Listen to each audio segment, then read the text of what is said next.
Kecaman mengalir terhadap aksi Zionis Yahudi Israel yang memutus hubungan listrik dan menghentikan masuknya bantuan ke jalur Gaza. Tindakan biadab tersebut dinilai melanggar hukum internasional dan mengancam keberlangsungan hidup warga Gaza. Kementerian Luar Negeri Yordania mengutuk dengan keras keputusan Israel untuk memutus aliran listrik ke Gaza dan menyebut tindakan tersebut sebagai pelanggaran penuh skandal terhadap hukum internasional. Sejauh mana kondisi Gaza pasca gencatan senjata, bagaimana kontribusi penguasa dunia muslim atas Gaza, dan bisakah umat Islam mengusir dominasi Zionis Yahudi seperti Amerika dan juga Israel atas Gaza? Untuk membahasnya kami terhubung dengan Bung Rifan Wahyudi. Kita sapa terlebih dahulu. Assalamualaikum warahmatullahi wabarakatuh, Bung Rifan.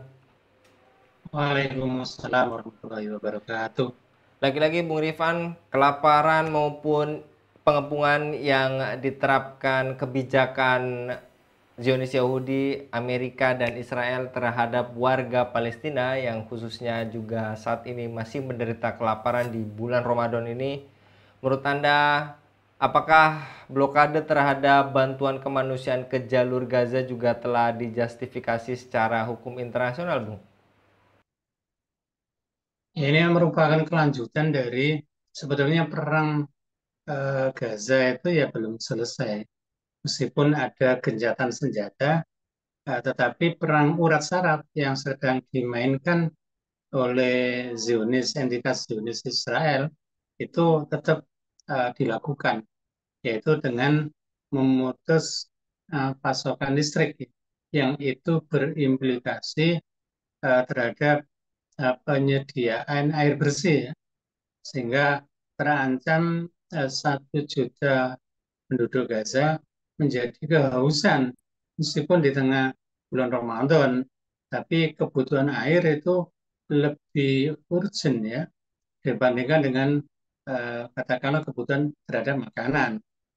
Meskipun untuk makanan dan logistik sudah diblokade cukup lama.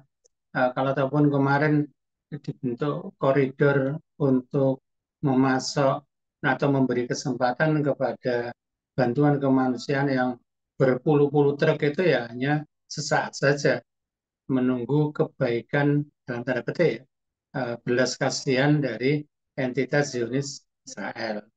Sehingga upaya ini adalah merupakan bagian dari perang urat saraf, perang psikologis yang itu insya Allah, ya, dengan bulan Ramadan, dengan penuh kesabaran, dengan ketabahan, penduduk Gaza sudah teruji, apalagi sudah melewati masa-masa mencekam dengan dibombardir selama berapa 15 bulan kemarin, ya.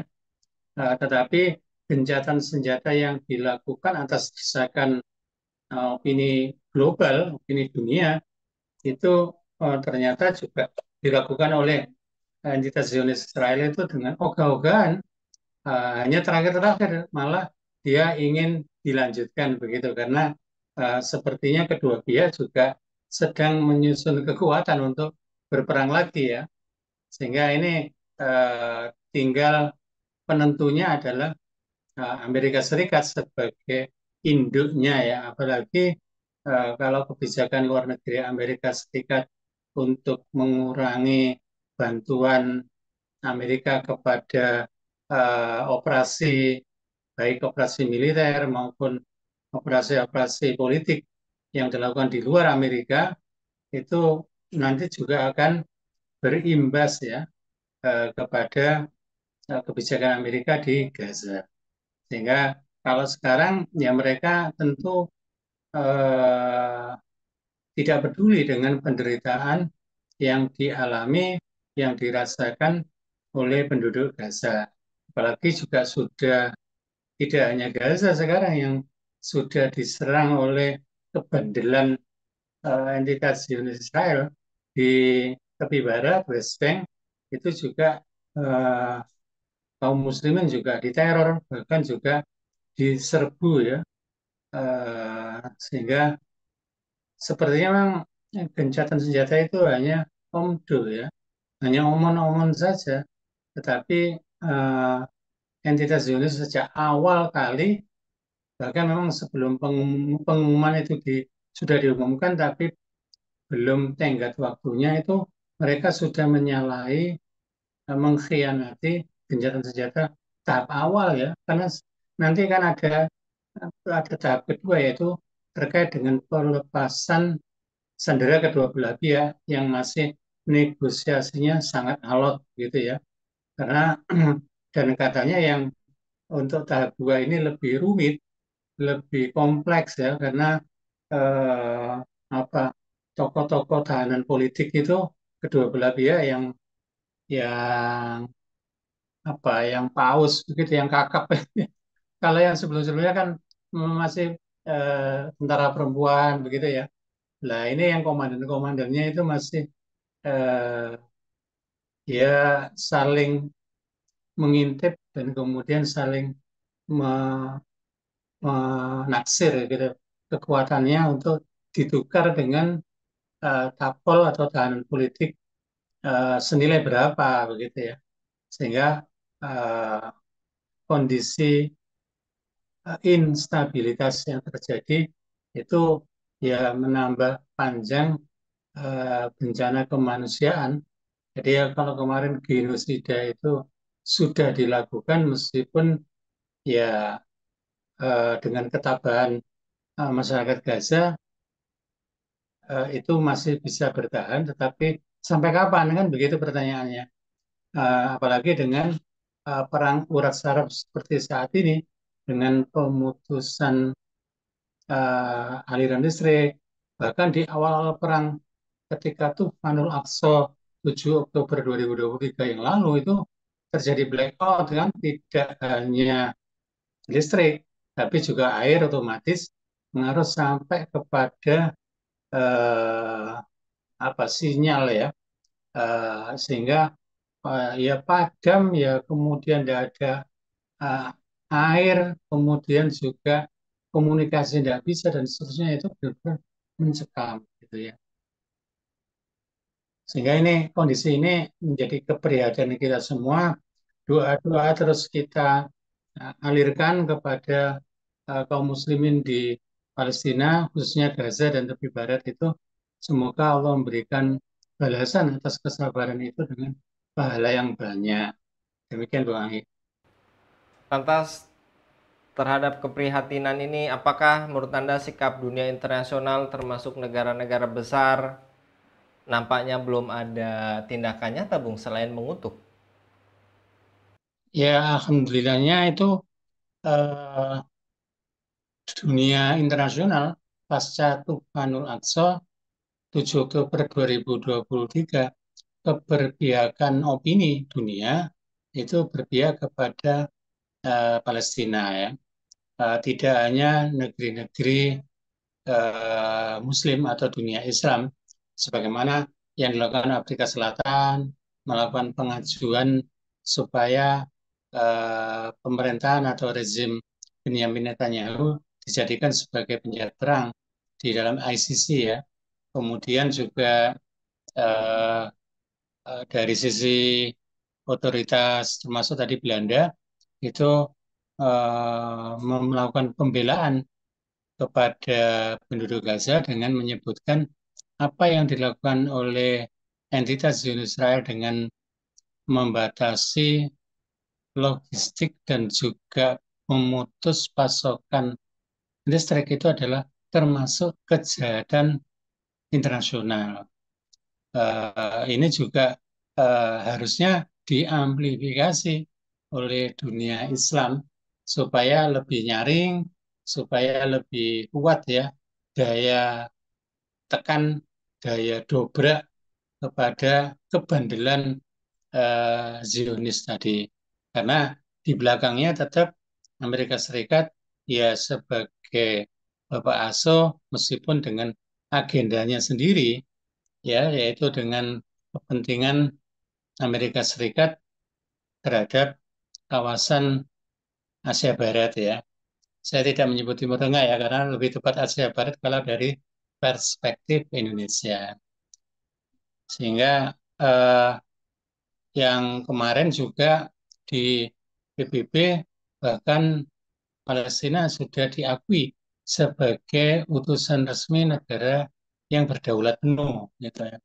Tapi untuk saat ini itu masih dibutuhkan dukungan lain, tidak hanya kutukan kecaman kepada entitas Zionis, tapi juga eh, dukungan real ya untuk apa ya melakukan tekanan yang lebih kuat, termasuk apa yang disuarakan oleh sebagian kalangan untuk mengirimkan pasukan, karena mungkin bahasa itu yang hanya bisa dimengerti oleh entitas Zionis, karena dia sudah masa bodoh dengan peraturan internasional, dengan undang-undang PBB, dengan piagam PBB dan seterusnya itu sudahlah, kita nggak usah percaya sama sekali terhadap apa yang mereka eh, apa komitmenkan ya.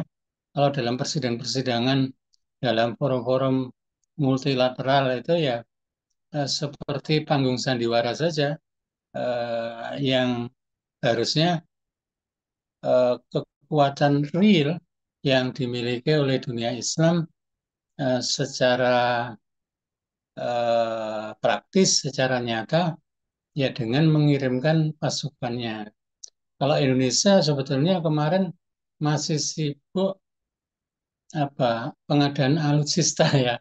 Dengan Italia kemarin sudah penandatanganan pengadaan kapal induk ya, kapal induk Garibaldi dari Italia, tapi masih nego-nego begitu. Tapi untuk apa koleksi alutsista sekelas kapal induk sekalipun kalau tidak digunakan begitu ya? Sehingga kalau hanya untuk dikoleksi, padahal sudah menghabiskan anggaran devisa negara yang itu juga utang begitu ya, utang yang pakai riba juga, sehingga ya tidak strategis dan tidak prioritas sebetulnya. Harusnya kalau dari segi pasukan seperti tadi ya, diantaranya pas beberapa negeri-negeri Muslim itu lebih dari cukup sebetulnya.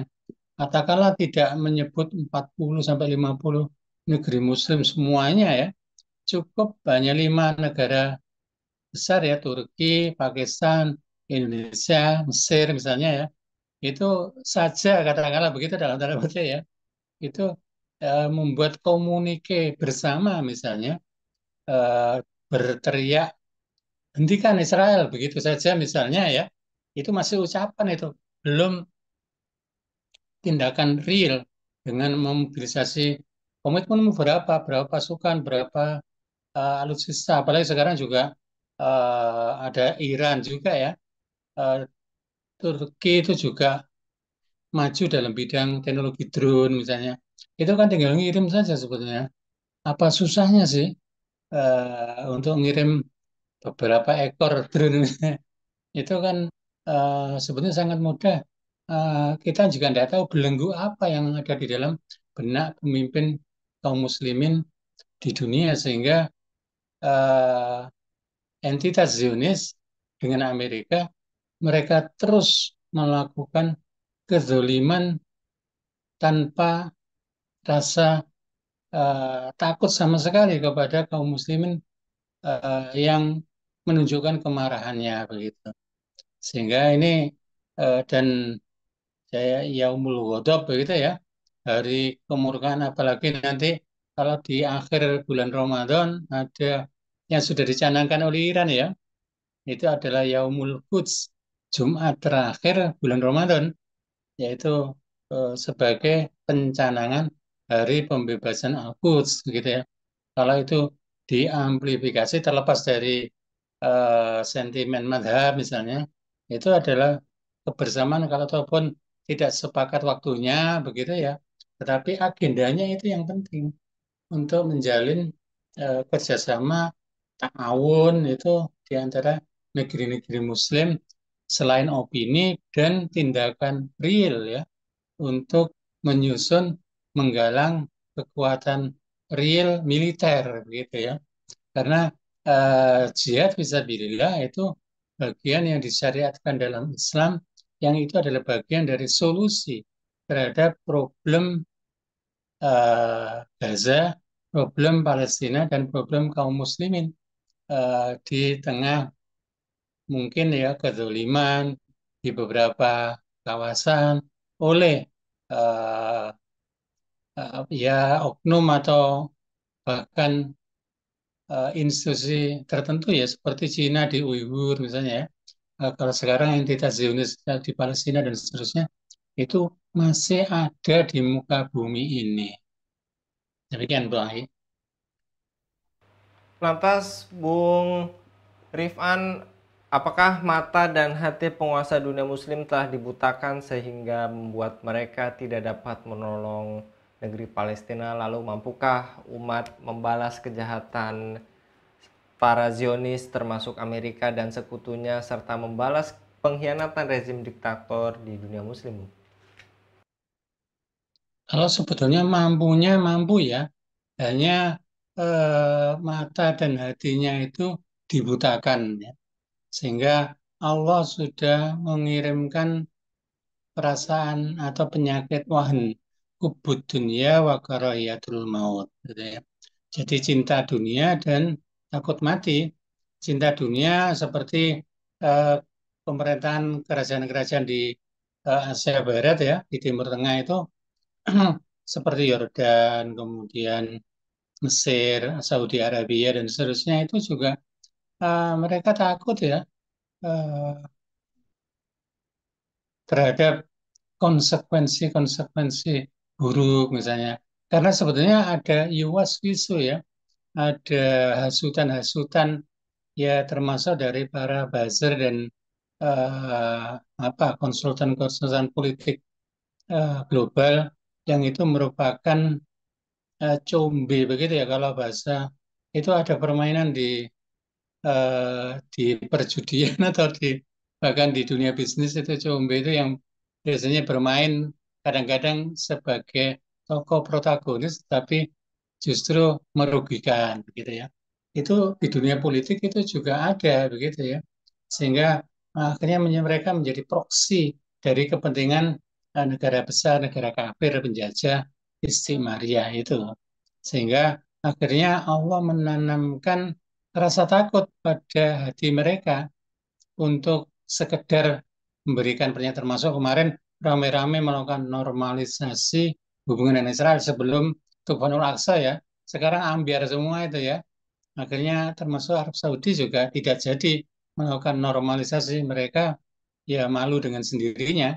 Meskipun terakhir-terakhir mereka juga ketika Trump berniat untuk merelokasi penduduk Gaza dengan alasan Gaza dibangun dulu begitu ya, tapi butuh tempat yang layak. Yang pertama termasuk ditawarkan ke Indonesia yang sudah ditolak, kemudian ke Mesir juga ditolak, Saudi juga ditolak, bahkan dibales oleh Menteri Luar Negeri Saudi. Ya silakan merelokasi Israel ke Amerika Serikat begitu dibalik begitu ya. Sehingga percikan-percikan perlawanan sebetulnya sudah mulai ada. Semoga penyakit wahan tadi semakin terkikis begitu ya. Tidak hanya karena kepentingan vested interest, nas, ek, apa eh, ego nasionalismenya. Kalau Saudi kan ada visi 2030 dengan eh, kota Neom City, kemudian ini kan menjadikan Saudi sebagai Eropa baru dan seterusnya itu kan menginginkan kondisi yang stabil begitu supaya itu sukses dan seterusnya. Tetapi Amerika ternyata juga memiliki agenda yang lain yaitu merampok Gaza. Jadi awal kali ngomongnya akan menyewa, tapi terakhir-terakhir kok akan mengakuisisi Gaza ya dengan untuk kepentingan Amerika Serikat yang dulu memang pernah ada muncul skenario akan membuat bypass ya terusan tandingan begitu karena terusan-terusan di dunia itu sudah sangat sibuk dan overload seperti di terusan Panama yang itu uh, sebagai jalan pintas dari Laut Atlantik ke Lautan Pasifik ya.